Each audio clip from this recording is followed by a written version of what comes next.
إنا نخاف من ربنا يوما عبوسا قمطريرا فوقاهم الله شر ذلك اليوم ولقاهم. بسم الله الحمد لله والصلاة والسلام على رسول الله. انت أنا ندرس كبلابن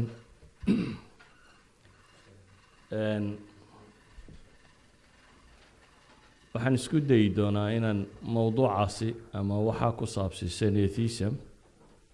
ama ilxaad iyo doodihiisa inaan wax idinka tilmaamo. waxaanan in sha allahu tacaala isku dayi doonaa inaan wax badan oo laga sheegay wax ka mida soo guuriyo. wuxuu noqon doonaa marka haddii la yidhaahdo derisku laba muqadamo ayaan horeysiin doonaa. muqadamo waxay ka warramaysaa ilxaadka iyo taariikhdiisa. muqadamana waxay ka warramaysaa casrigan aynu joognayo halkuu marayo iyo usuusha uu ku fadhiyo ama uu ku salaysan yahay iyo qaabka looga jawaabay. kadib waxaan geli doonaa lubul mowduuc oo ku saabsiisan inaan soo bandhigo iyadoo si kooban ah atheismka iyo waxyaabo uu daliishado iyo qolada theistiska ah ama mu'alihiinta ama mu'miniinta iyo ilaa 5 argumentiskooda ka mid ah.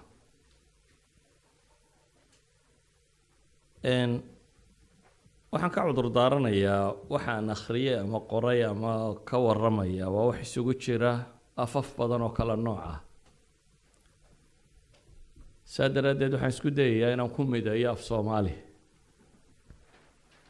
yani waxaa laga yaabaa qayba inay carabi ku qorayiin, qayba ingiriisi ku qorayiin, laakiin waxaan isku dayayaa inaan ku midayn karo af soomaali. mowduucan markaan ka hadli doono in sha allahu tacaala waxaa laga yaabaa inaan dhex gallo terminology ama mustalaxaad funuun kala gedisan ku saabsan. waxaa laga yaabaa terminology philosophy inaynu adeegsano, terminology scientifica inaynu adeegsano, terminology theology ama diin inaynu adeegsano. terminolojyada marka la adeegsanayna waxaa loo baahan yahay qofku inuu background ka haysto, inuu fikradda fahmi karo. wixii aad fahmi weydaan markaasi waxaan diyaar u ahay in la weydiiyo oo aan isku dayo inaan jilciyo intii aan jilcin karo. waa marka saddexaad waxaan adeegsan doonaa dad badan oo kala nooc ah aaraadood ama buugaagtood. macnuu maaha inaan dadka ammaanayo ama buugaagtooda leeyahay ha la akhriyo, macnuu maaha. weedha iga anfacday unbaan ka qaatay, laakiin waxaa laga yaabaa inaanan buugga iyo aragtidu ka warramayaba ku qanacsanayn. dadku inta badan waxay isku dayaan qofku referenceska uu tilmaamayo waxay moodaan inuu fanniga maraajicu yahay oo ay dib u raacaan. marka ka saddexaad waxaan ka warramaynaa waa atheism, waa ilxaad. waa qof le ilaahay ma jiro iyo cidla wuu jiraa. marka waxaa laga yaabaa qaarna inaan ku tilmaamno inay mu'miniin yihiin, qaarna inaan ku tilmaamno inay mulxidiin yihiin. mu'minku mu'minkii qur-aanku sheegaya isna maaha. yani markaan tilmaamayno kuwa ilaahay rumaysani waa kristan, waa muslim, waa maxaa la yidhaahdaa yahuudi, waa kuwa supernatural aamusan ama theismiska ama deismka kuwan la yidhaahdo. waa dad badan oo adyaantii iyo afkaartay rumaysayin kala gedisan yihiin, laakiin hal qodob ku midaysan: dunidan inay rabbi abuurtay leedahay, ilaahay inay leedahay abuuray. marka mu'minka bugaagta qaarkood waxaa laga yaabaa markaad akhrido oo mu'miniin ka warramayo, mu'minku sheegaya waa aristo, waa plato, waa aristotle, waa yani dhammaantood mu'miniin bay bihada tacbiir. marka hadhow iyo iskaga keen qaldamin marka nimanka mu'miniin lagu sheego ha u qaadanin mu'minkii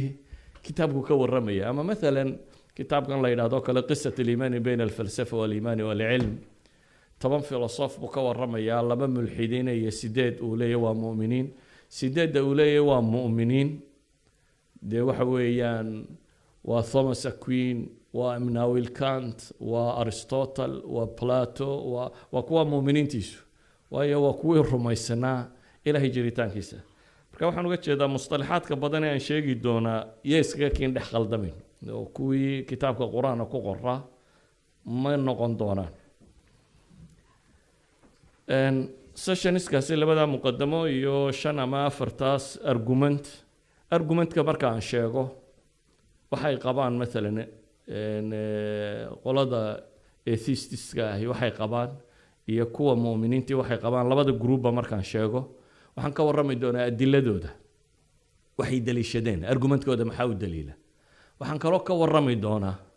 al-iraadaat wal-i'tiraadaat waxa la yidhaahdaa argumentka maxaa lagaga jawaabay hadday se jawaabi jirto maxaa lagaga jawaabaya argumentkaas yani waxa laga yaabaa kuwa muuminiinta inay wax sheegtaan waxaasaa noo daliila qolada kale inay tidhaa waxaasi daliilidin maaha waxa bushinaya shayga iyo shayga iyo shayga idanka kalena waa ka jawaabi doonaa marka mararka qaarkood waxaa laga yaabaa silsilad dheer inay kugu noqoto oo aad mentally hore u daashid waxaan idinka codsanayaa intii la daali karin inaan la daalin laakiin waxaan isku dayayaa intii aan soo koobi karaba inaan soo koobo waayo waa mas'ale aan u arko inay wax badan waadix tahay laakiin muranka lagu badiyey marka muqaddamaadka tii koowaad baan bilaabay insha allahu tacaala بسم الله الرحمن الرحيم الحمد لله رب العالمين والصلاة والسلام على رسول الله وبعد الإلحاد أما atheism كلمة atheism لا يدهدا و atheos بكتمي of Greek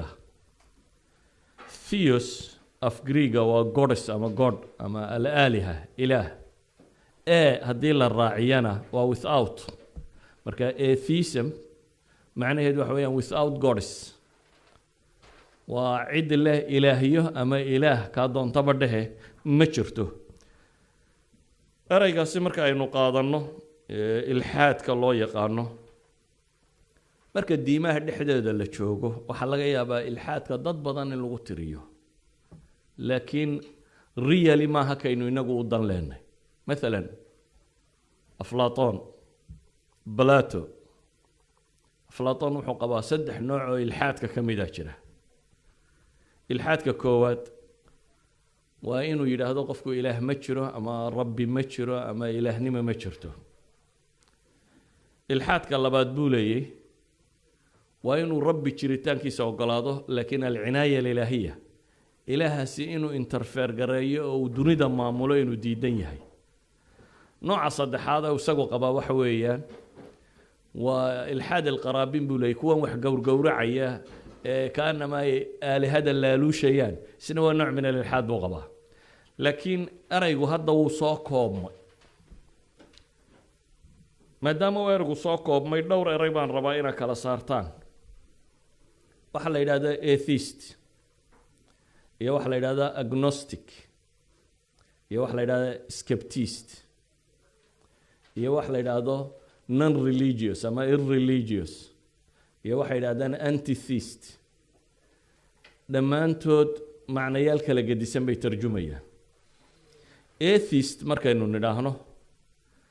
macnu waxa weeyaan wuxuu rumaysan yahay supernatural inaanu jirin wax ilaah la yiraahdo dunida tan sameeyay haba yaraatay inaanu jirin marka la yiraahdo waa agnostic agnosticska waxay yidhaahdaan ninkii ugu horreeyay eraygan lagu nabo ee isticmaala waa Thomas Huxley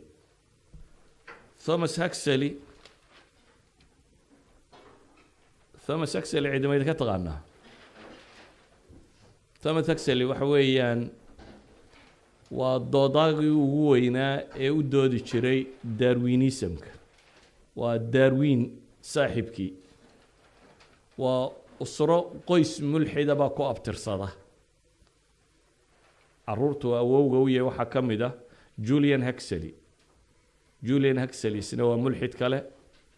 waa ninka qoray buuggan la yidhaahdo Man Stands Alone bini aadamku keligii buu istaagi karaa ilaah iyo waxba toona uma baahna waa ninkii koowaad ee u noqda UNESCO madaxweynaheeda ama BHA diina British Human Assembly humanism kan Great Britain ay leedahay waa first secretary koowaad ee loo doorto waa mulxidinta waaweyn waa mulxid ku abtirsaday mulxidka weyn ee bihii ama awowgii Thomas Huxley loo oran jiray wuxuu caan ku yahay loo yaqaanaa the bulldog of Darwin bulldog waa taqaan Soomaha eeyga kan afka ballaaran leh foosha xun leh kalbi xaraasa waa Darwin bulldogiisa bay ku tilmaamaan ayaa 1869 meelahaas afilaya buu lecture jeediyay dabeetana wuxuu isku sifeeyay inuu yahay agnostic waa waxa genosis of Greek waa knowledge haddii la raaciyana waa without knowledge marka macnaheedu waxa weeyaan alla adri kuwa la yiraahdo af carabiga isagu wuxuu leeyahay inuu ilaah jiro iyo inaanu jirin anu garan maayo isagu marka safkana ma raacsisna waxa laga yaabaa inaad aragto kuwa mulxidiinta kuwa radinaya مثلا Richard Dawkins waa kan mulxidkiina Ingiriis Oxford jooga waa kan buuga qoray la yiraahdo maxay God delusion ma la yiraahdo wahmu lilah kan radinaya waa David Berlusconi devil's delusion buu qoraysna wala adri waa agnostic laakiin isagu wuxuu leeyahay anigu one thing baan certain ahay buu leeyahay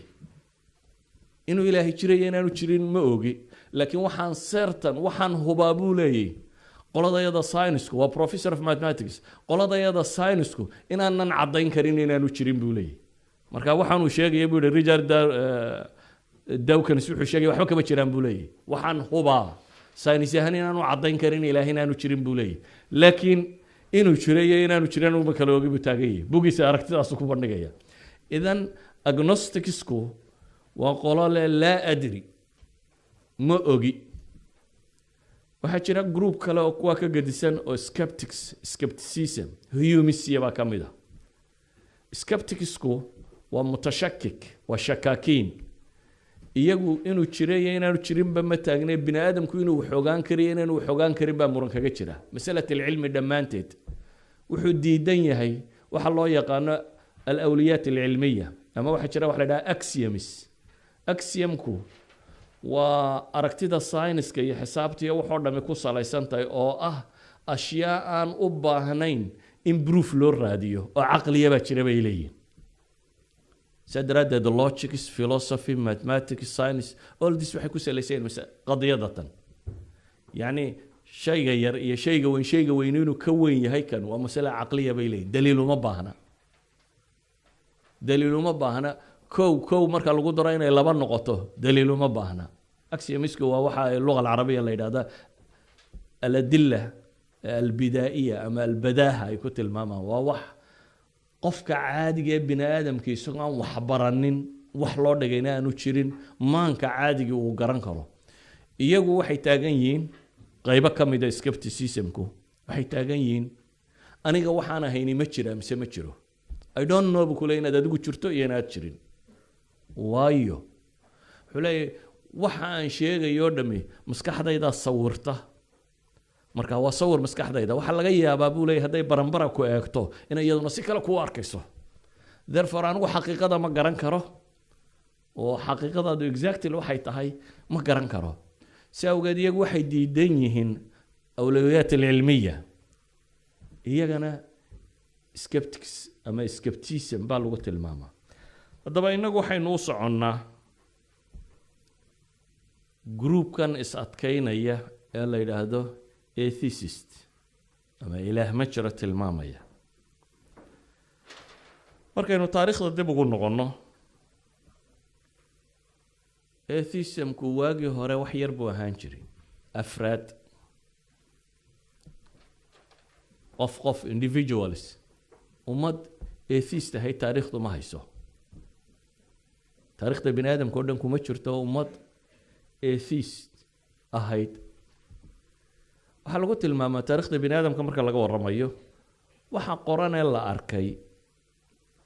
atheismka aaminsan philosopherskii ugu horreeye la tilmaamo waa Democritus, ninkan le atom theory-ga, waa maxaa la yidhahdaa Epicurus, daliilka ay inta badan ilaa hadda adeegsadaan ee la yidhaahdo devil's argument, daliilu shar, ay weli adeegsadaan waa ninkii lahaa. laakiin afraad bay ahaayeen, qof qolada philosopherska hore waxaa ka dambeeyey philosopherskii muwaxidiinta lagu sheegayo ama mu'miniinta lagu sheegayo ee Aristotle, Plato, kuwaasi oo iyagu rumaysanaa ilaahay iyo jiritaankiisa, iyagu dhammaantood wada rumaysanaa. saddexda filosofa ugu caansan falsafadii Greegu, saddexduba waxay rumaysan yihiin ilaahay iyo jiritaankiisa. marka la soo gaadho qarnigii 18aad ayuu soo shaac baxay inay badato waxaan atheismka la yidhaahdaa. ha badatee haddana mar kastaba dunida waxaa ka badan theistiska. saa awgeed waxay yidhaahdaan estimate la sameeyey matalan 2007 2.3 ayaa ah bay leeyihin world populationka ayaa ah atheist, 2.3% dunidao dhan marka la isku daro ayaa ah bay tilmaamayaan. bale waxaa la tilmaamaa haddii laakiin non religiousco dhan la isku wada daro, kuwa atheistka, kuwa agnostiga, kuwa skeptiska, waxoo dhan haddii la isku daro waa less than 12% bay yidhaahdaan. maalan labada hay-adood ee ugu waaweyn ee dunida samayn jiray ixsaa'iyaadka, tirakoobka, statisticska sameeya, win qolada la yidhaahdo waa Worldwide Independent Network, iyo GIA-du waa gaaluubka qoladii le, Gallup International Association. 2000 way isku darsadeen labadii ugu waaweynaa 2012kii baan filayaa. 2012 waxay qaadeen iyagoo ay leeyihiin cayinadii ama dadkii aanu weydiinay ee si noogu jawaabay 13% ayaa noo sheegtay inay atheist yihiin. other studies waxay sheegayaan matalan The Week jaridada la yidhaahdo ee Maraykanka ahi waxay tilmaamaysaa Maraykanka gudihiisa 1.5 ilaa 4% ayaa ah bay leeyihiin atheist ah. waxay tilmaamayaan matalan Maraykan ixsaa'iyaadka laga qaado dhamaynta ugu badan cid dhaafisa 4% ma jirto, laakiin Yurub bay ka badan yihiin. atheistisku waxay ku badan yihiin labada Yurub. matalan Eurobarometer la sameeyo, zeerfeeyadan Yurub ay samayso oo EU-du samaysay 2010kii, EU-du ixsaa'iyaadkay samaysay waxay tilmaamaysaa 20% ama 20% populationka Yurub ayaa waxay sheegtay not to believe in any sort of spirit or God, inaanay wax rawxaaniya ama wax ilaaha rumaysnayn. 20% ayaa Yurub sheegtay. tirakoobyada marka aan tilmaamayno, grubada qaarkood waxay jecel yihiin inay isbadiyaan oo 1772 Baron Holbach filosofkii la odhan jiraa wuxuu leeyahay caruurta oo dhami buu yidhi wax allaaliya waxaan qaangaadhin oo dhami waa atheist, waayo iyagu waxba kama oga buu yidhi ilaahay. marka haddii kuwaanana lagu dara buu leeyahay tirada iyadu intan ay sheegtaan way ka tiro badan tahay. waxaa la mid ah George Smith oo 1979 isaguna wuxuu leeyahay the man who is unacquainted with theism is an atheist because he does not believe in a God. cid kastoo aan caqiido loo dhigin oo dhalinyaray iyagana waxay ku tirsan yihiin buu leeyahay groupka iyaga. waxay kaloo tiriyaan oo yidhaahdaan waxaa kaloo naga mida bay leeyihiin abatheismka. abatheismku maan sharxin. abatheismku waxay yidhaahdaan waa pragmatic atheism, ama si kale markaynu u tilmaamno waxa weeyaan wuxuu u nooliyey sidii oo aan ilaah jirin. isagu kamaba fakeraya ilaahay ma jira ma jiro, doodaha kumaba jiro, laakiin wuxuu u nool yahay noloshiisu qaabkay tahay, waa wuxuu u nool yahay kaanahu inaanu ilaah jirin ama wuxuu jeclaan lahaa inaan ilaah jirin qaababa u nooliyey kuwaana markana lagu daro buu leeyahay intaasoo dhan marka la isku kaayo daro tirada iyadu intaa sheegaysaa waa ka badantay laakiin buggan maraykanku qoro ee la yidhaahdo world fact book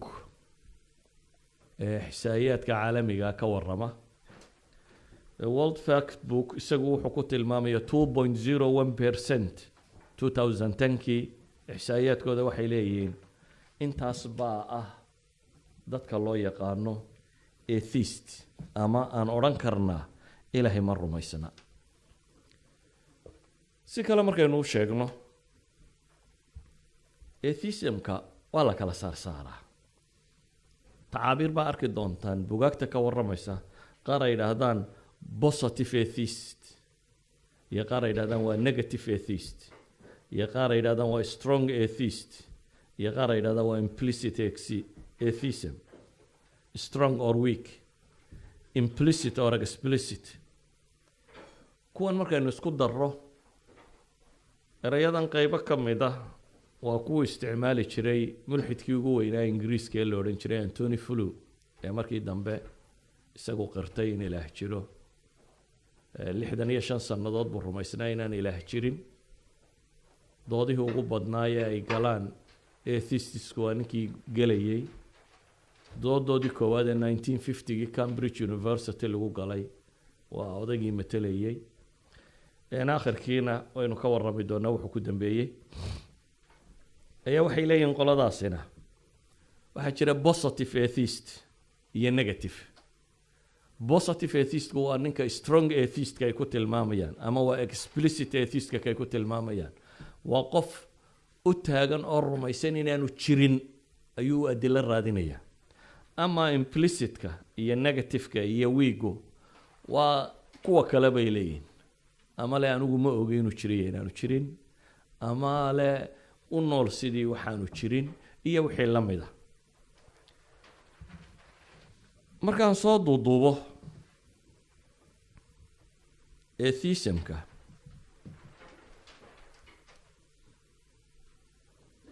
aynu ku tilmaamayno inuu dadka tirada yar yahay waa dhaqan ku gaara baynu leeyahay Yurub iyo intii wax ka qaadatay maxaan uga jeedaa مثلا الحضارة الإسلامية أما عالم الإسلامي انتو سو جيري ee hore la yaqaanay wax atheist la yiraahdaa ma jirin waa laga yaabaa kutubta haddana inaa ku aragtaan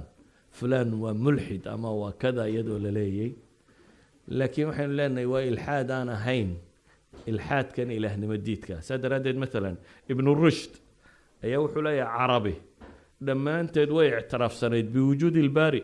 qur-aankana dee waa idinka arkay mushrikiinta haddii la yidhaahdo man khalaqa samaawaati warada la yaquulanna allah inay qur-aan ka buuxdo shahrastani oo kitaab ilmilal leh والنحل waxa uu tilmaamayaa carabtu diin la-aanteedu waxay ku koobnayd buu leeyahay laba mas'alo bacthi ma jiro ama afterlife ma jiro nolol dambe ma jirto iyo rasuul ma jiro ilaahay waa jiraa laakiin cidna ma soo diranin labadaa fikradood bay gaalnimada carabtu ku koobnayd bay leeyihiin حتى إمام الآلوسي وابن كثير في تفسيرهما يقول حيث الماميان حتى الدهريين تلا شيقابي ليين بعض جيد ديدنا يعني مسألة ما يديدنين لكن تاريخ العالم الإسلامي مركز درس يسوي حد أركض دون تدول ليلة الزنادقة والزنديق أما الزنادقة اللي هو شاقه الزنادقة ذو وقوة ديدن شريعة أما النبواتك ما ديدنا شريتان كالربي لكن waxa uu diidan yahay maxay nabiga iyo wixii ka dambeeyay bay diidan yihiin idan markaynu atheism ka waramayno caalamka carbeed iyo taariikhdiisa iyo xadaaradii muslimiinta oo dhan iyo wixii ku hoos noolaay oo dhan ma jira bay yiraahdeen fi taariikh waaxid mulxid lahayo macnahan aynu sheegaynay ma jiro yurub lafteeda yurub gudaheeda wixii ka horeeyay 17th century waxay ku tilmaamaan yurub gudaheeda inaan wax badan ahayn ama aanu jirin ama inuu ahaaba insult cay inay ahayd oo qofka lagu yidhaahdo mulxid baa tahay inuu arkayo qof la caayay inay ahayd awal kitaab bay yidhaahdaan buuggii koowaad ee yurub la qoro ee la bablish gareeyo ee ilxaad ka warrama waa 1778 baan filaya saaxibu thaqaafat alkufr siduu ka soo naqlinayo دكتور جعفر الإدريس في كتابه الفيزيائيون والخالق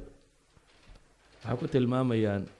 1778 baa u horeeyay yurub buug la qoro oo ilxaad sheegta wixii ka horeeyay yurub ma aqoonin qadiyadatan haddaba waxyaabaha ilxaadka laga rumaysayay wax ka mid ah ayaan tilmaami doonaa waxay isweydiiyaan su-aal ah mulxid dhabi ma jiraa mulxid dhabi ma jiraa mise ma jiro waa qariib inaynu nahno dadka intaasa ilxaad ah haddana inaynu nahno mulxid dhabi ma jira mise ma jiro Denis Diderot waa mulxid مفكر فرنسيس أو روائية وموسوعة فرنسيس كان كي مشرف كواها ويا سوى ملحد لكن وحولي أنا قاعد إذا صدح كوحود بانك على صار يا بولي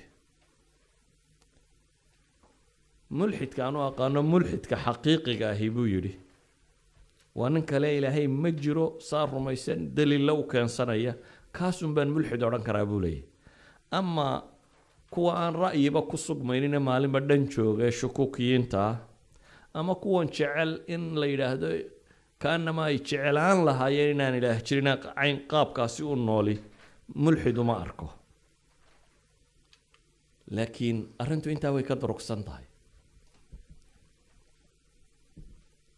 maxaanu leenahay mulxid dhabi ma jira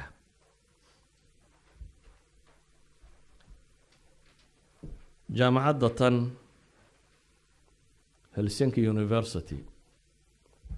ay leeyihiin Finishku Helsinki horta waa taqaaniin waa Yurub dholalka ugu caansan diin la'aanta qolyaha aan diimaha sheeganaynin marka la isku dardaro oo dhan 28 to 60% bay dadka qaar gaarsiiyaan dabeetana jaamacadda waxay doontay inay baadho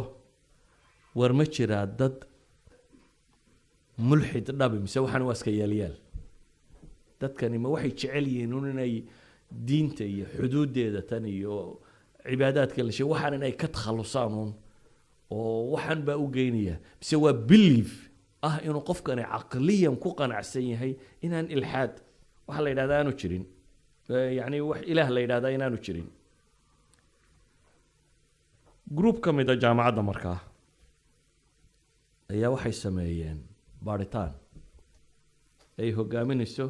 gabadh la yidhaahdo Lindemann Mariana oo doctorate Helsinki University markaasi waxay ku tala gashay inay baadho malaaxida ma joogtaa mise ma joogto baaritaankoodii runtii wax cajiiba ka soo baxay baaritaankoodii dhowr iyo 30 qof baa loo yeedhan rajaynaya institute ka mid ah institute-yada jaamacadda waliba Ashford jaamacadda la yiraahdo Mareykankiina way kala qayb gashay afar aqoon-yahan oo mid Mareykan iyo saddexna ay tahay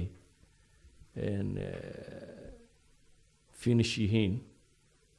oo ay gabadhaasi hogaaminayso Lindemann Mariana la yiraahdo baa baaritaanka sameeyay baaritaankoodii waxay leeyihiin qaab bay u sameeyeen qofka meel baa la fadhiisanayaa erayaa loo qoray 30 question ama 30 statement ayuu qofku odhanaya dabeetana waxay ku xidheen laba gacmood ama laba farood ayaa laga xidhayaa computerka waxaa la eegayaa erayada markuu ku dhawaaqayo maskaxdiisu reactionka ay bixinayso iyo isbedelada ay bixinayso iyo waxay sameynayso siiba dee sagaashanaadkii wixii ka dambeeyey meelahana intii IMR-ga iyo PET-ga iyo qalabadan cusub ee insaanka maskaxdiisa la sawiri karo iyadoo functioningka ay timina waxaad moodaa neurologyga bini aadamku aqoonta u lahaa inay aada u kocday oo u faaftay baxthigii ay sameeyeen waxa uga soo baxay waxa aada u cajiiba waxa uga soo baxay waxay leedahay the heads and hearts of a thesis may not be on precisely the same page nimanka theisiska madaxooda iyo jidhkooda isku wax sheegi maayo bay leedahay مثلا ereyada la odhanayay dhe waxaa ka mid ahaa waxaad tidhaahdaa ilaahayow aabbahay iyo carruurtayda iyo waxaasoo dhan madhi qofka aan ilaahay rumaysanayni ereyga markuu yidhaha waa erey laqwiyade waa waxba kama jiraan adigoo iska yidhi bay la mid tahay ile waa nonsense waxaad ku hadashay mar haddaanad rumaysanayn in ilaah jiro haddaad tidhahda miyo wax kaa bedelaya waa maya waa nonsense baad ku hadashay dabeetana waxay eegeen kuwa ilaahay rumaysan ereygan markay yidhaahdaan baqdin baa ku abuurmaysa the same thing baa ku abuurmaya bay leeyihin kan atheistka ahina markuu yidhaahdo maskaxda kan qaybta shaqaynaysa ee baqaysa kana baqaysa bay leeyihiin dareenka uu jirku sheegaya bay leeyihiin ee kanuu sheegayo the same thing buu kan kalena sheegayaa bay tilmaamayaan iyagu ninkii rabaa wuxuu ka heli karaa netka waxaa lagu faafiyey the international journal for the psychology of religion ayaa lagu faafiyey 19 February 2013kii waxa ay baxthigooda 10 page buu ka kooban yahay ciddii u baahan iyadoo PDF aad ka helaysaa waxay tilmaamayaan atheists become emotionally aroused when daring God to the terrible things bay yidhaahdeen markuu ilaahay kala hortago erayada adag emotionally uu ka cayaabay leeyihiin waxay kaloo heleen oo ay tilmaamaysaa erayga god ama ilaah marka uu isticmaalo bay leedahay isbeddelka uu ku samaynayo the same buu ku samaynaya dabeetana waxay leeyihiin waxa tani ay tilmaamaysaa afka atheiska iyo jidhkiisu inaan isku meel ka waramaynin ama si kale haddii loo tilmaamo xaggan soka buu qofku atheist ka noqdaa bay leeyihiin biologically saliska unug atheist iyo ma kala jira bay leeyihiin iyo unug maxay theist ahay ma kala jiraan waxay tilmaamaan atheismku inaanu xaqiiqo ahayn bay qoladaas ku doodaysaa qolo kale waxay leeyihiin waxaa dhaca wax loo yaqaano deathbed conversions bay leeyihiin dad loo haystay atheist oo waaweynaa ayaa marka ay dhimanayaan ee naftu kasii baxayso ayuunbay yidhaahdaan ilaahay baanu rumaysannahay walidaalika waxay soo sheegaan maalan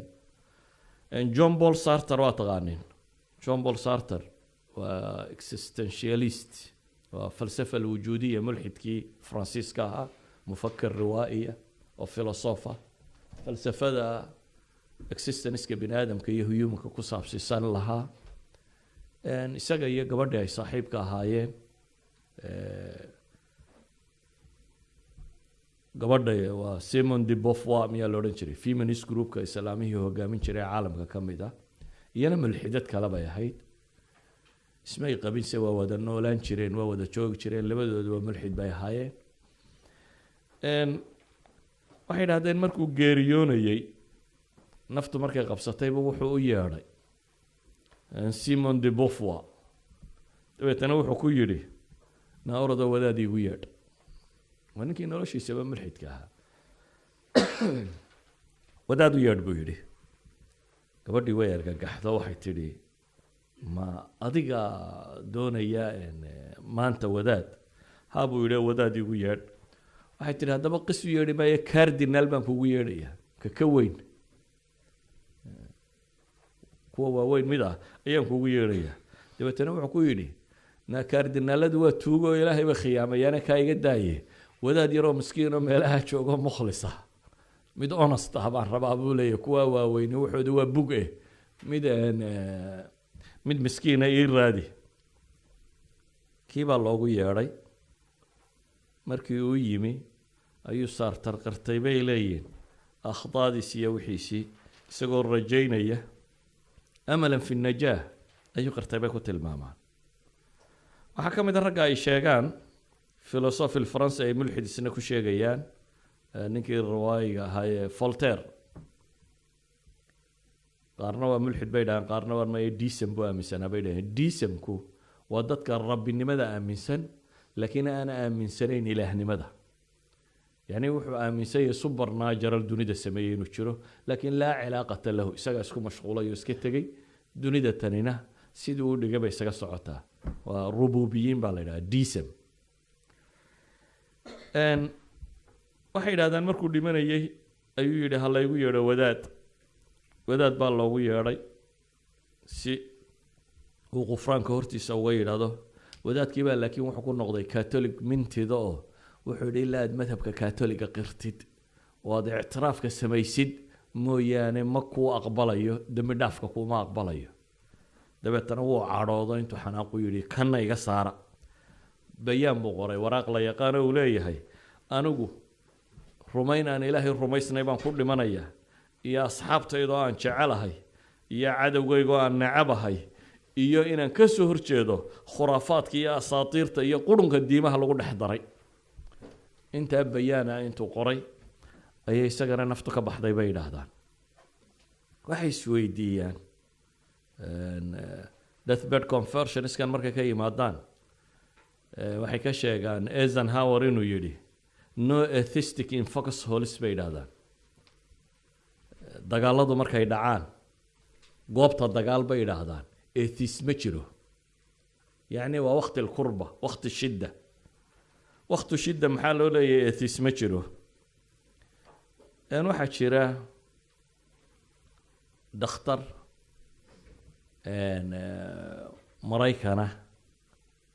oo la yidhaahdo Lawrence Brown Dr. Lawrence Brown waa dhakhtar indhood oo mulxid ah hal inana buu lahaa inantii baa iga xanuunsatay buu yidhi dabeetana inantiisii oo dhakhtarka ku jirto u yimi oo midabkeedii isbedelay oo aada u xanuunsanaysa markuu arkay inantii oo aada u xanuunsanaysa ayuu wuxuu aan quustay buu yidhi dhakhaatiirtiina waxay ugu yidhaahdeen buu yidhi ma laha waxay u badantahay inay geeriyooto markaasaan iska tegay buu yidhi dhakhtarkan ku meeshii cibaadadaan eegay buu yidhi meelaha lagu cibaadaysto meelaha baan galay buu yidhi dabeetana waxaan idhi buu yidhi ilaahow haddaad jirto oo aad i maqlayso waan ku baryayaa isagu ma rumaysna laakiin wuxuu leeyahy if at all haddaad jirtaba oo aad i maqasho haddaad inantaydaa bogsiiso ay ii fiicnaato waxaan kuu ballan qaadayaa inaan ku baadi doono oo diinta xaqaa raadiyo oo ku caabudo waan ooyey buu yidhi markaan baryadan samaynayay dabeetana meeshaan ka soo baxay buu yidhi intaan oohintii iska bi'iyo iska soo maydhay ayaan dhakhtarka ku soo noqday dhakhaatiirtii oo farfaraxsan baan u yimi buu yidhi waa maxaa dhaco markaasaa la yidhi si aan la filaynin ayay isu beddeshay inantaada xanuunkeedii waan dul imi buu yidhi mise inantii oo wixii ka been oo fiicnaatay oo aada u waxaan rumaystay buu yidhi markaa inuu imaqlay ila markaan ka dhaqaaqay waa tii khalaaska ahayde inuu jiro imaqlay at that point baa waxaan go-aansaday buu yidhi inaan baadi doono diimaha hadda waa nin muslim ah dhakhtar muslim ah hadda madiina degan markaasaan raadiyey yacni waxay tilmaamayaan waqtiyada foxholka uu jiro ama waqtiyada dhufayska lagu jiro inaanu jirin mulxid rasmiye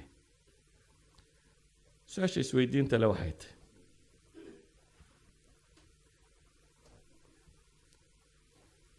inagu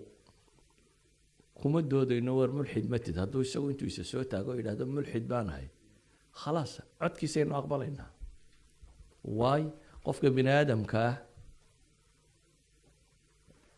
dembi uu galo waxa loogu horeysiiyaa dembiga qiraalka ah qiraalku markhaatiga uu ka horeeya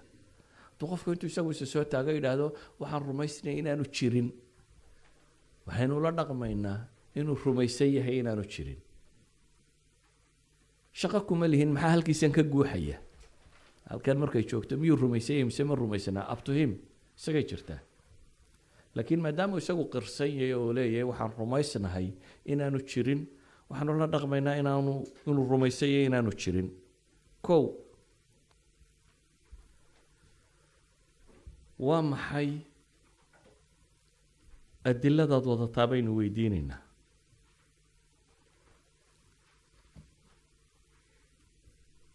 in Yurub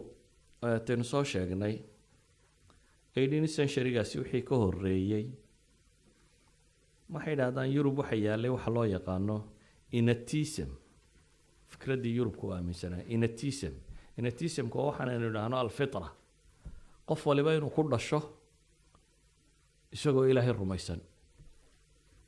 fikraddaas ahayd fikradda caanka ee dadku aaminsan yahay. xataa bay idhaahdaan saynis yahanadii kiniisadda ka fogaadee ka durkay waxay u badnaayeen scientific community-gu kuwa ilaahay jiritaankiisa aan diidanayn, laakiin u arkayay not necessary in nolosha laga qeybgeliyo. taariikhda hore markaynu dib ugu noqonana waxaynu nidhi dad yar oo Epicurus uu ka mid yahay iyo wixii la halmaalay ayaa masaladaasi rumaysanaa, oo macdalat shar iyo wixii la mid ah. waxaan isku dayay iyadana wax yaroo kooban inaan ka idhaahdo alilxaad almucaasir, ilxaadkan cusub maxaa keenay, maxaa sababay in dadku mulxidiin noqdaan.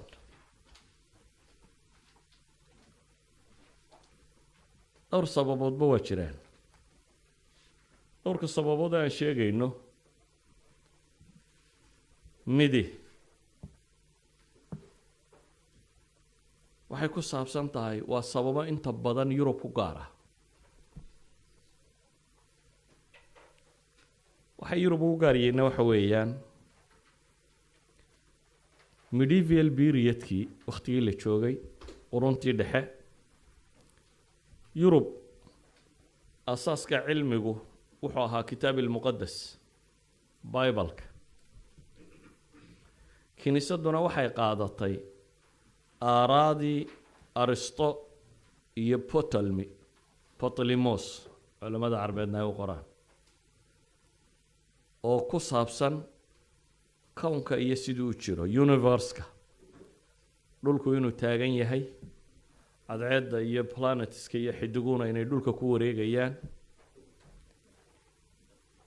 iyo aragtiyo kale waan cilmina sheegaynin laakiin ay ka soo deduce gareeyeen fahamkay u fahmeen kitaabkooda oo sheegaya dunida in la abuuray 404 sano qabla almiilaad, inay baabi'i doonto 404 sano bacda almiilaad. ciise hortiina 4004 sannadood bay jirtay, ciise dabadiina waxay jiri doontaa maxay 4004 sannadood. waa creationistka qoladan imika la yidhahdaa, inta qaybo badan oo ka midi waxay rumaysan yihiin the young world bay yidhahdaan, dunida da-da yar leh. waxay rumaysnaayeen oo qaateen caalamka mar qura in ilaahay wada abuuray, oo evolutionkan iyo waxan inaanu jirin. evolutionka Darwin oo qura maaha, xataa kan physics-ka ah ee sheegaya big bang-kan iyo waxaan kala dambeeyay waxaasoo dhammi inaanu jirin. waxay rumaysanaayeen dunidoo dhammi inay gaayo iyo xikmad ka dambaysa leedahay. gaayaadka iyo xikmada ka dambeeya maalan jeegaantu qowska sax waxay yidhaahdaan waa ballankii ilaahay u ballan qaaday nebi nuux inaanu dunida mar dambe biyo ku halaagaynin, ay jeegaantu sheegaysaa. waxay qaateen xasharaadka iyo maxaa la yidhahaa masaska iyo waxan yaryari waa ciqaabtii khatii'adii aadame hore. waxay qaateen diintu wadaadku ilaahay iyo inuu isku xidho dadka, oo aanun cidna loo dhaafaynin dembiga ilaa iyo wadaadku u dhaafa mooyaane waxay noqotay sultadii diiniga ahayd iyo ta cilmiga ahaydba gacanta wadaadkay ku jirtay wixii ka baxsani waa shacwado iyo sixir oo wixii intaa ka baxsani waa shacwado iyo sixir dabeetana medieval periodka waxaa bilaabmay aragti cusub oo sheegaysa cagsiga oo ay wadaan niman wadaadana ah aqoon-yahanana ah Galileo ninkii la odhan jiray iyo Copernicus ninkii la odhan jiray labaduba waa laba wadaad diin ahaan marka la eego waana laba aqoon-yahan Copernicus waxaan odhan karnaa fikraddii markaa la hayay wuu dabagadiyey oo wuxuu yidhi cadceeddaa taagan oo kuwan kalaa maxay ku wareegaya marka cadceeddaa markasul kowna fikraddii hore maxay lahayd dhulka ah markasul kowna waxa kale ku wareegaya wuxuu la yimi fikrad odhanaysa cadceedda ayaa ah markasul kown oo inta kaloo dhami ku wareegaysa Copernicus fikraddan xaguu ka keenay ee tii Ptolemaios ka soo horjeeday kiniisadu qaadatay Ptolemaios مثلا masaladu qaatay hore waxa uu soo buriyay caalamul islaami مثلا ibn al-Haytham wuxuu leeyahay kitaab ku tilmaamaya 16 ceebood ay leedahay Ptolemy theory inuu dhulkuna taagay kuwa kalena ku wareegayaan 16 mas'alo keenaya uu leeyahay 16 ka mas'alaba way burinayaan laakiin ra'yi cusub oo kale muu tilmaamay waxaa kaloo ka mid ah raggii la yidhaahdo buukiskiisuba way soo gaadheen ninka kan Nusayruddin Tusi ama Nasiruddin Tusi ninkii la odhan jiray Nasiruddin Tusi waa cilmiga astronomiga la yidhaahdo dunidaba dadka ugu waaweyn lagu ixtiraamo ka mid yahay xawaalay waxaan filayaa 150 kitaab wax ka mid ah inuu qoray waa nin markii hore raafidi ahaa shiicada 12 ahaa markii dambana ismaaciili noqday sida ay sheegaan waa wasiirkii koowaad Holako Baghdad markii la qabsanayay Tatarku uu ahaa wasiir Holako wasiirkiisa ahaa Ibn al-Alqamina markuu xaga kale wasiirka ah labadii nin isfahmayay wuxuu Holako taariikhda sa ku haysaan meel la yiraahdo qalcatu almut oo ay shiicadan ismaaciiliyada la yiraahdo deganaayeen ayuu khiyaameeyo wuxuu isu wada kaalay waaridan abaal marina waa kan hadaal baba adigu mariyay dhamaantood uu xaaqay ninkan oo aqoon-yahana ayaa la yidhi ninkan waa aqoon-yahan uu kala soo haray wasiir buu ka dhigtay ninka kani markii Baghdad la qabsaday buugaagtii wixii la gubay mooyaane ilaa 400,000 oo kitaab wax ku dhadhow buu qaaday faraaqa meel la yiraahdo oo dawalkan yareemka ka go'ay raashinka kamid buu awal marsad caalami ka sameeyay meel xidiga laga saadaaliyo ugu weyn dunida markaasi dhowr boqol oo culimadii caalamul islaami joogay oo dhan uu soo ururiyay ninkan Holakana uu soo dhaweeyay dabeetana meeshaas wuxuu ku sameeyay buxuus badan oo aad hadda loo ictiraafsan yahay oo ay kamid tahay al-masduuja ama in mathematics sada gashaan waxa la yiraahdo tusi kabal baa jira tusi kabalku waa laba daa'iro laba circle oo isku dhex wareegaya oo circle-ka hoose uu yahay circle-ka sare nuski radius-kiisa uu leeyahay oo ase linear waxa sameynaya ala kulli xal waa fikrad uu ku tilmaamayo inuu ku buriyo Ptolemy fikradiisa oo tan kale ku adeegsado Copernicus waxay yiraahdaan in ninka buugiisu soo gaadhay waxa uu daliilay bay yiraahdaan kow sawiradu qoray laftoodii buu sawirayaa bay leeyihiin laba alphabetisku isticmaalay laftoodii buu isticmaalaya xataa angaliska markuu sawirayo meeshuu a u bixiyay kana a buu bixiyay meeshuu ba u bixiyay kana b buu bixiyay alphabetku xataa isticmaalay bay leeyihiin waa alphabetkiisi waxay ku tilmaamaan markii ninkan buugiskiisu waxay yaaleen bay yiraahdaan Qustantiniya markii Qustantiniya muslimiintu qabsanaysay ayuu buugu Vaticanka u talaabay dabeetana ninkan Catholic buu ahaa xaggaas uu buugu ka soo gaadhay whatsoever Copernicus fikradii wuu balaariyay waxaanu ka dhigay fikrad cusub oo sheegaysa dhulkuna inuu socdo cadceeduna inay taagantahay. horta now physics-ka maanta jooga labada fikradoodba waa been. tii lahayd dhulkaa taagan oo inta kale ku wareegaysaana waa been.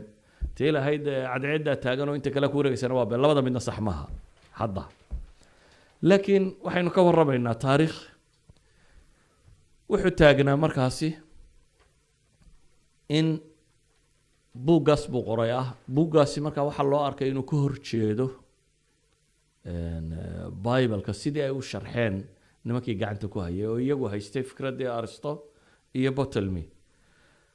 galileo telescope buu sameeyey. telescopekii uu sameeyey wuxuu fudaydiyey inuu wax badan la arki karo. dabeetana wixii uu ninka kani calculationka ku sameeyey ee uu yidhi markaan calculate gareeyey saasaa saxa, ayuu galileona leeyahay aragtiduna saasay waafaqsantay oo practically baa loo arki karayaa oo sida tan baa saxa. copernicus buuggiisa lama daabicin ilaa iyo uu ka dhintay. sanadku dhintaa la daabacay. galilena waxaa la saaray maxkamadda. weliba wadaadkii markaa boobka ahaa saaxiib bay ahaan jireen oo isku wadaaday ahaan jireen. isaga waa loo khafiifiyey. waxaa lagu xukumay ictiraaf horta inuu ictiraafo ka noqdo. ictiraaf qasab uu saxeexay. kadibna xabsi guriyeed, xabsi daa'ima intuu dhimanayo, inuu guriga ku jiro ilaa iyo intuu dhimanayo. raggii fikradaha qaatay Bruno isagoo nool baa la gubay. isaga waxaa la yidhi dil dab ah, in dab lagu gubo. fikradahaasi waxay keeneen inay kala fogaadaan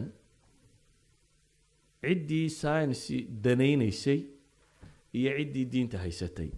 haddana Yurub waxay bilaabatay wixii la odhan jiray enlightenmentka, casru tanwiir, renaissance-ka waqtiga u yaqaaneen. enlightenmentku waa falsafad sheegaysa in caqliga la adeegsado.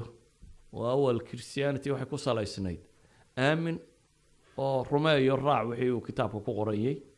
laakiin qoladani waxay la yimaadeen enlightenment theory oo ah in caqligu bini aadamka hago fi ay majaal. dhib cusub baa soo baxday. caqligii markay ku isticmaaleen kitaabkoodiina waxaa ka soo baxday ceeb cusub oo sheegaysa taariikh ahaan kitaabkan inuu munxarif yahay, in taxriif uu ku jiro, inaanu taariikh ahaan sugnayn sidii la isugu soo dhiidhiibay, in la soo saaro versions kale oo aan king version ka ahayn, inay timaado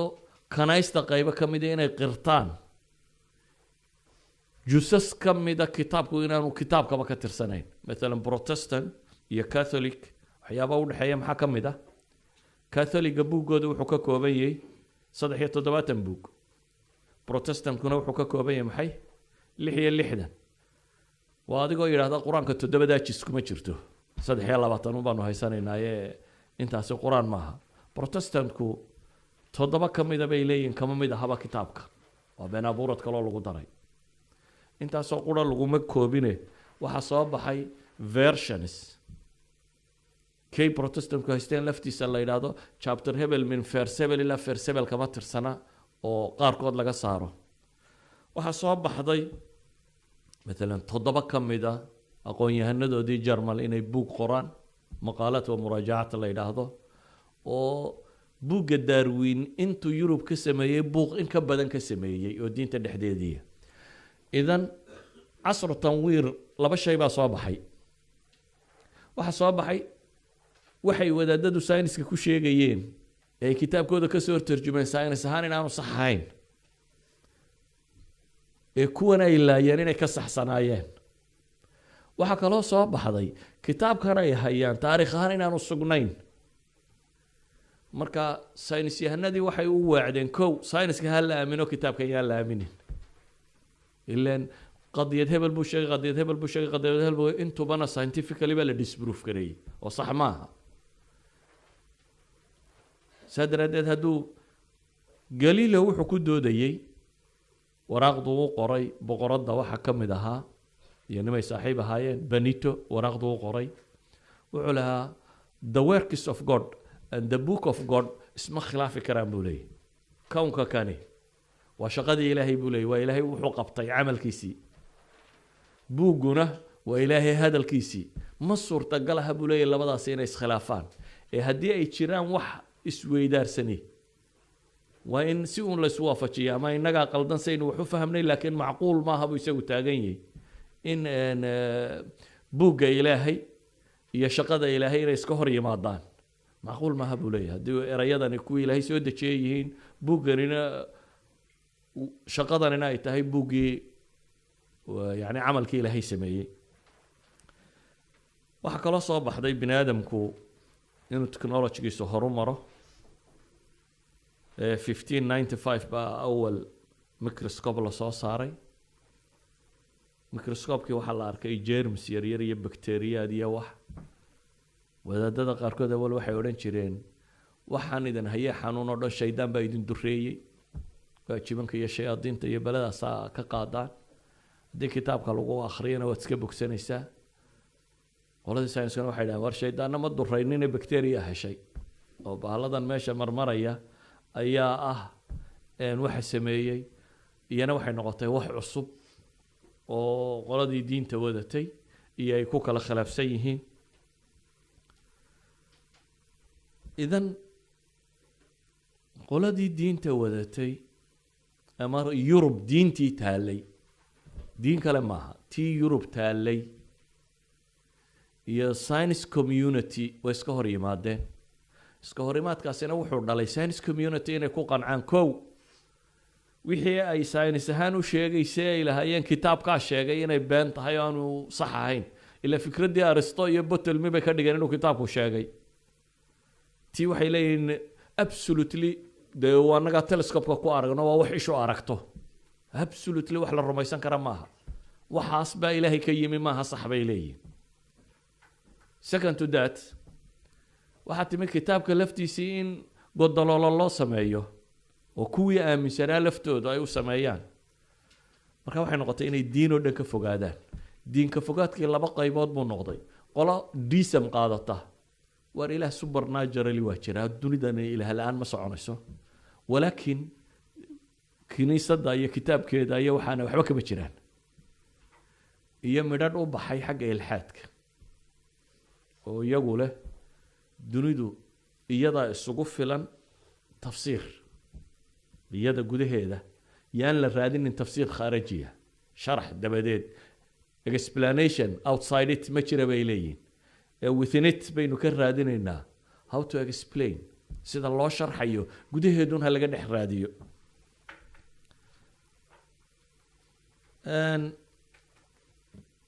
isxaaq newton ayaa la yimi fikraddiisii isaguna gravitational theorygiisii motion theorygiisii waxyaabahaasi wuxuu keenay isaguna waxay ku tilmaamaan the mechanical world ama alcaalam almekanikiy dunida tani inay si mechanical oo automatic isaga soconayso waxaan isaa wada shaqaynayaan in yaroo calculationskiisii ka mid ah ayaa u saxmi waayey planetska wareegoodii oo aanu iyaga gravitationkii u dhexeeya ku xisaabtamin dabeetana wuxuu yidhi meelahaana ilaahay baa soo farageliyo marka ay istidhaahdo inxiraaf ka yara bax meeshabana waa lagu yara celiyaa sidii saacaddii la buuxin jiro kale saacaddii berigii hore soo lama buuxin jirin marka yara gaabisa maxaad samayn jirtay dabaduma dee markale laga soo yara eri jiro haddana mudday sidii u shaqaynaysay waa just like that buu yidhi markay orbitkeeda muddo wareegtay istidhaahda ka baxba ilaahay baa dabada ka buuxinaya buu leeyo way hagaagaysaa dabeetana lablas baa yimi aqoon-yahan fransiisa calculationskii newton in wax ka qaldan yihiin buu arkay wuu saxay wuxuu yidhi waar ilaah dabada ka wareejinayana ma jira sideeday u shaqaynaysaa adaa calculationkaagu qaldanaa waa mechanical world dunidani saas buu rotationka u soconaya wax waliba saasay u soconayaan uma baahna faragelin dabadeed yurub markaa waxaa ka bilaabmay waxay ku tilmaamaan cibaadat alcaql ama in caqliga la weynweyneeyo xadkiisa la dhaafiyo intaa waxaa raaca oo dhibta sii dhigay wadaadadii markii laga xoog batay iyana waxay bilaabeen maxaakim taftiish boqortooyadana gacantoodii ku jirtay diinta iyo sultadiina iyaga haystay wixii waxaa ka soo horjeeda in la laayo maxaakim la yidhaha maxaakim taftiish bay bilaabeen oo qofka yidhaahda dhulkaa wareegaya waa la saaraya waa dil waliba dil aanu dhiiggiisu dhulka u dhicin dil aan dhiiggiisu dhulka u dhicin waa in la gubo adigoo nool baa dabka lagugu gubaya markaasaa waliba waxay yidhaahdaan qaarkood hartaqa waa bidca yani hartaqa hartaqaadka ay ku xukumayeen waxay yidhahdaan qofka la dilayo tiirka lagu tiirinayo saliibkii looxaaga lacagtiisa adaa bixinaya looyarka iyo qaadiyiinta lacagtoodana adaa bixinaya haddii qaarkood waxay ku xukumeen kuwa mubtadacaad ahay kuwa yaryara ay dhaleenna waa bidco yaryaroo soo koraysa iyagana ha la laayo caruurtoodana qaar baa la leyn jiray laakiin mowtu raxma bay idhaahdeen geerida naxariista le iyada la leyn jirayo sanduuq biyo ku jiraan baa kuwa yaryar iyaga lagu ridi jiray isaga lama gubayo saan baa loo dilayaa hadduu ka toobad keeno yidhaahdo bes dhulku wuu taagan yaho wareegi maayo toobadaasi waxay kaa badbaadinaysaa in lagu gubo laakiin dilka waad leedahay waa lagu dilayaa mar kastaba taasina waxay sii noqotay in ay badato colaaddii ay isu hayeen nimanka wadaadada ah iyo nimanka saynis yahanadii colaaddii ay isu hayeen waa sii xoogeysatay aqoontii bini aadamkuna waa soo kordhaysay siiba intii isha bini aadamku ay kobocday yani bini aadamku aqoonta science-ka waxay isku dayeen inay wax walba wax empirical practical oo la arki kara ay noqoto dabeetana bini aadamku wuxuu tadwiiriyey ishiisu inay meel fog wax ka arki karto oo ama ha noqoto telescope iyo baaladan waaweyn ee cirka iyo dayaxa iyo xidigaa lagu eego ama xataa hadday hawadu yaro qasanto in gantaalla la diro cirka loo sii saaro oo telescope-ku intuu cirka sare tago soo waa in aragtida la ballaadhiyo ama ha noqoto waxan yaryar waxa lagu eegayo oo maanta axmed zuweylkii masriga ahaa muxuu ku qaatay dee waa femtobuu ku qaatay nobel prize baa la siiyey waaxid masriya axmed zuweyl la yidhaahdo california university ka tirsan axmed zuweyl nobel prize wuxuu qaatay hal second oo loo qeybiyey 10 to power of 15 of a second reaction ka dhacaya inuu sawiri karo kana kamera lagu sawiri karo speed ka ah femto waxa weeyaan kun maaha oo million maaha oo billion maaha oo trillion maaha waa over trillion waa 15 waa second loo qeybiyey 10 to power of 15 يعني هل second intaa loo qaybiyey timeka intaa leeg reaction ka dhici kara ayuu sawiri karaa reaction ka dhici kara buu sawiri karaa dabeetana Nobel Prize baa lagu siiyey marka bini aadamku wuxuu joogaa hadda xad uu isku dayayo inuu fahmto wax ku sawiro reaction ka intaa dhici kara inuu sawiri karo iyo marka ishii xagga yaraantana waa u socotay ilaa ay wax aad u yar arki karto xagga weynaantana waa u socotay ilaa ay arki karto wax aad u fog taasi waxay ka dhalatay markaasi inay soo baxdo aqoon badan oo cilmiyeed haddana weli su-aashii waa taagan tahay waxay leedahay science oo dhan isku soo dar ilxaadku ama atheismku ما مدلل بامس هو معلل مدلل يعني ما ريسن وحو طبعا من راشنال با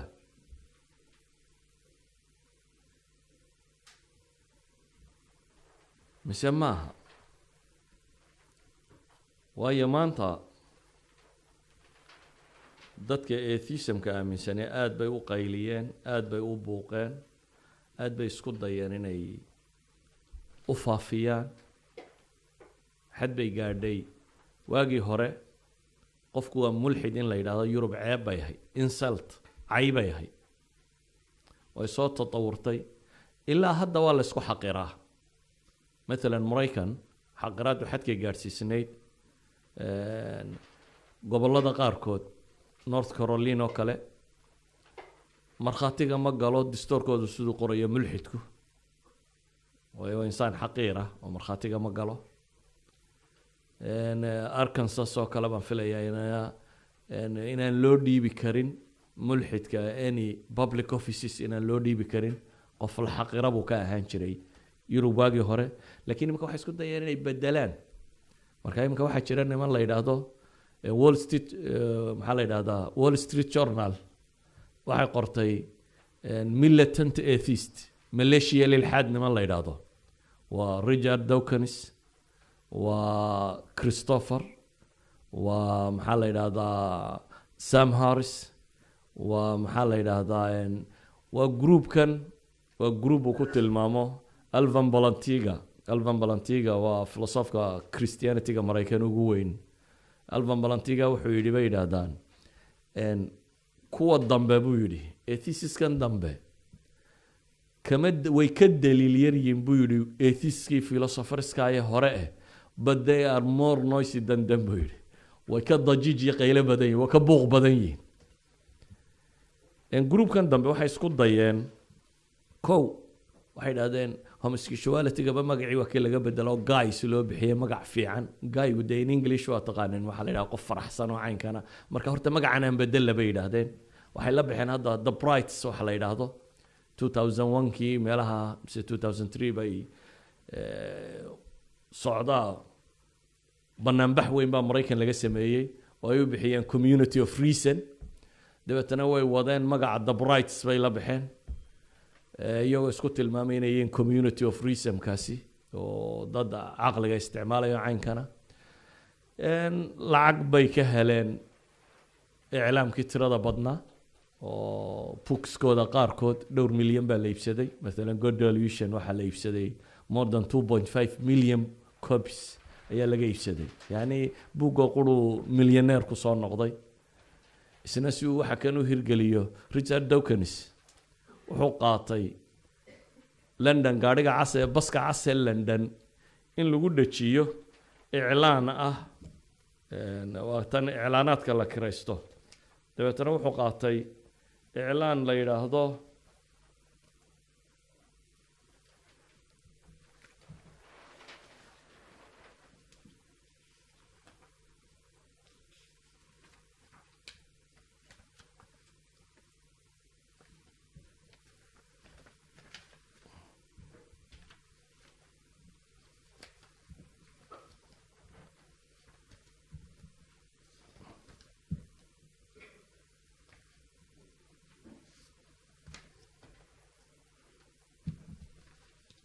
إعلانkiisa meeshan ku qoray iclaankiisa uu ku dhajinayo bahalkaas waxa la yiraahdaa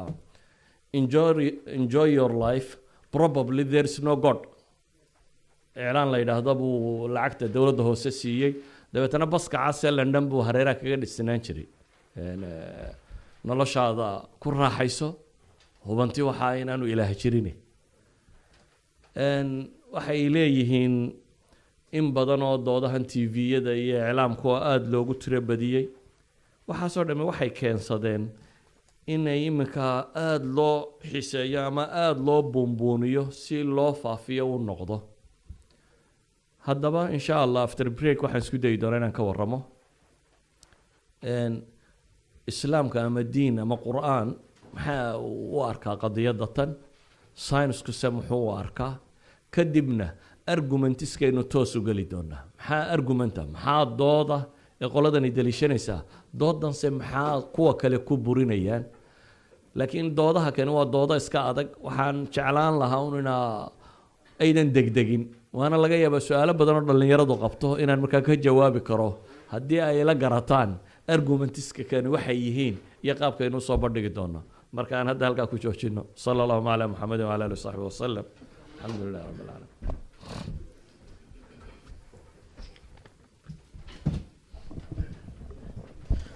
بسم الله الرحمن الرحيم جزاه الله خيرا شيخ محاضرة وسوتشيدي إن شاء الله تعالى وحاول لها إن شاء الله تعالى كور قلنا وحنصون نقطنا إن شاء الله تعالى after صلاة straight away إن شاء الله تعالى session كلابات مركو دماغو وحي سؤاله ولا سوق دم كرا إن شاء الله تعالى رجع دمر با قفكي ربا أما قفكي قبا أما قفكي سؤال هيا إن شاء الله تعالى وسوق كرا كبعد ما الشيخ ودين دونا إن شاء الله تعالى مركو session كلابات ودماني إن شاء الله تعالى وأنا ما جزاكم الله خير.